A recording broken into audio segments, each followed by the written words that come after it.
আলাইকুম এভরিওয়ান। আজকে আমরা ফিজিক্স সেকেন্ড পেপার চ্যাপ্টার 6 জ্যামিতিক আলোকবিজ্ঞান চ্যাপ্টারের ঢাকা বোর্ড 19-এর কোশ্চেনটা সলভ করতে যাচ্ছি। তো প্রথমে আমরা একটু উদ্দীপকটা পড়ে নিই, দেখি উদ্দীপকে কি বলা আছে। উদ্দীপকে বলা আছে যে একজন ছাত্র 100 সেন্টিমিটার ফোকাস দূরত্বের একটি লেন্স দিয়ে 0.01 সেন্টিমিটার দৈর্ঘ্যের কণা পরীক্ষা করছিল। ওকে, তার মানে আমরা দেখতে পাচ্ছি যে ছাত্র যেই যন্ত্রটি ব্যবহার করেছে সেই যন্ত্রের লেন্স হচ্ছে মাত্র একটা, যার ফোকাস দূরত্ব হচ্ছে 100 সেন্টিমিটার, আর যে কণাটা পরীক্ষা করছিল সেই কণাটার দৈর্ঘ্য হচ্ছে 0.01 সেন্টিমিটার। আমরা এখানে গ নম্বরটা সলভ করতে পারবো। গ নম্বরে বলা হয়েছে যে ছোট কণাগুলোকে কত বড় দেখাচ্ছিল, অর্থাৎ আমাকে বিম্বের দৈর্ঘ্য নির্ণয় করতে হবে। এখন আমরা জানি যে বিম্বের দৈর্ঘ্য নির্ণয় করার জন্য আমাদের সূত্র হচ্ছে m = L'/L, অর্থাৎ m হচ্ছে বিবর্ধন, L' হচ্ছে বিম্বের দৈর্ঘ্য, আর L হচ্ছে বস্তুর দৈর্ঘ্য। আর এখানে বস্তুর দৈর্ঘ্য আমাদেরকে বলে দিয়েছে 0.01 সেন্টিমিটার।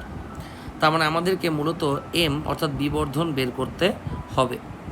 আচ্ছা, তো আমরা গ নম্বর কোশ্চেনে চলে যাই। প্রথমে আমাদেরকে বুঝতে হবে যে এখানে ছাত্র কোন যন্ত্র ব্যবহার করেছে। তো আমরা জানি যেখানে ছাত্র যে যন্ত্রটা ব্যবহার করেছে সেটা একটি সরল অনুবীক্ষণ যন্ত্র। তার রিজন হচ্ছে সরল অনুবীক্ষণ যন্ত্রেই একটা মাত্র লেন্স ব্যবহৃত হয়।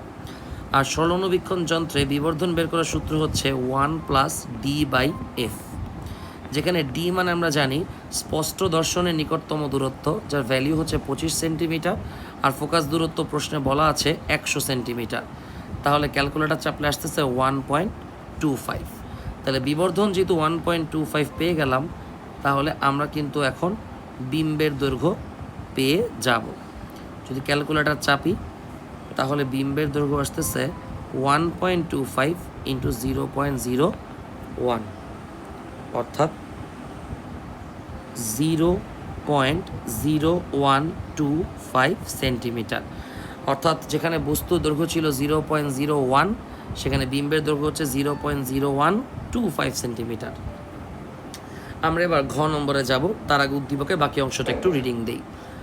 বলা হয়েছে যে পরে সে একটি নলের এক প্রান্তে এই লেন্স, মানে এই যে 100 সেন্টিমিটার ফোকাস দূরত্বের যে লেন্সটা, সেটাকে তিনি ব্যবহার করছে একটা নলের এক প্রান্তে। আর অন্য প্রান্তে সে কী করছে, অন্য প্রান্তে 4 সেন্টিমিটার ফোকাস দূরত্বের অন্য একটা লেন্স তিনি ব্যবহার করেছেন।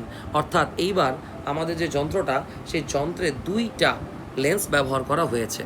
বাট দুইটা লেন্স তো জটিল অনুবীক্ষণ যন্ত্র ব্যবহার করি, আবার দূরবীক্ষণ যন্ত্র ব্যবহার করি। এটা কোন যন্ত্র তার লাস্ট লাইনে আমরা বুঝে গিয়েছি। লাস্ট লাইনে বলা হয়েছে যে আকাশ পর্যবেক্ষণ করলো। অবশ্যই আকাশ পর্যবেক্ষণের জন্য আমরা দূরবীক্ষণ যন্ত্রই ব্যবহার করে থাকি।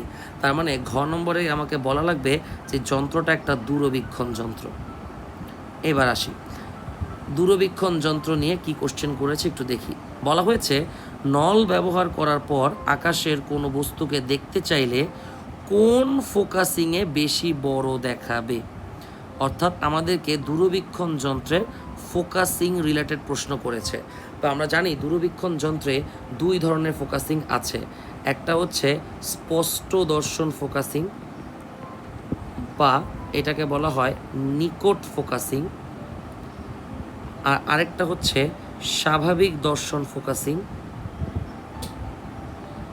বা এইটাকে বলা হয় হচ্ছে অসীম ফোকাসিং। দুইটার জন্য বিবর্ধন বের করার আলাদা আলাদা সূত্র। যেমন স্বাভাবিক দর্শন বা অসীম ফোকাসিংয়ের ক্ষেত্রে বিবর্ধন বের করার সূত্র একবারে সহজ, সেটা হচ্ছে F0/FE। তো F0 মানে অভিলক্ষের ফোকাস দূরত্ব, আর FE মানে অভিনেত্রের ফোকাস দূরত্ব। আর এখানে আরেকটা কনফিউশন তৈরি হয়, এইখানে যে দুইটা লেন্স ব্যবহার করা হয়েছে, যার একটার ফোকাস দূরত্ব হচ্ছে 100 সেন্টিমিটার আর আরেকটার ফোকাস দূরত্ব 4 সেন্টিমিটার, আমি কিভাবে বুঝবো কোনটা অভিলক্ষ আর কোনটা অভিনেত্র? তো বস, এখানে একটা ইনফরমেশন আমাদের জানা লাগবে যে দূরবীক্ষণ যন্ত্রের ক্ষেত্রে অভিলক্ষের ফোকাস দূরত্ব অভিনেত্রের চেয়ে বেশি হয়।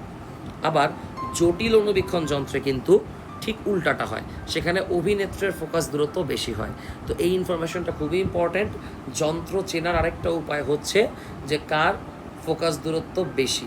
যদি জটিল অনুবীক্ষণ যন্ত্র হয় তাহলে অভিনেত্রের ফোকাস দূরত্ব বেশি, যদি দূরবীক্ষণ যন্ত্র হয় তাহলে অভিলক্ষের ফোকাস দূরত্ব বেশি। তাহলে আমরা এখানে মান বসায় দিই। এখানে F0 হবে 100 সেন্টিমিটার আর FE হবে 4 সেন্টিমিটার। তাহলে 100/4 আমাদের আসতেছে 25। এবার স্পষ্ট দর্শন বা নিকট ফোকাসিংয়ের ক্ষেত্রে সূত্রটা হচ্ছে F0/FE, এর সাথে এক্সট্রা গুণ হবে 1 + FE/D। এবার F0 + FE মানে তো আমরা 25 পাইলামই। FE মানে হচ্ছে অভিনেত্রের ফোকাস দূরত্ব, যেটা আমরা পেয়েছি 4, আর D মানে স্পষ্ট দর্শনের নিকটতম দূরত্ব, সেটা হচ্ছে 25। তাহলে যদি ক্যালকুলেটর চাপি আমাদের আসবে 29। অর্থাৎ আমরা ক্লিয়ারলি দেখতে পাচ্ছি স্পষ্ট দর্শন বা নিকট ফোকাসিংয়ের ক্ষেত্রে বিবর্ধনের মানটা স্বাভাবিক দর্শন বা অসীম ফোকাসিংয়ের চেয়ে বেশি হবে। আশা করি সবাই বুঝতে পেরেছেন। ধন্যবাদ।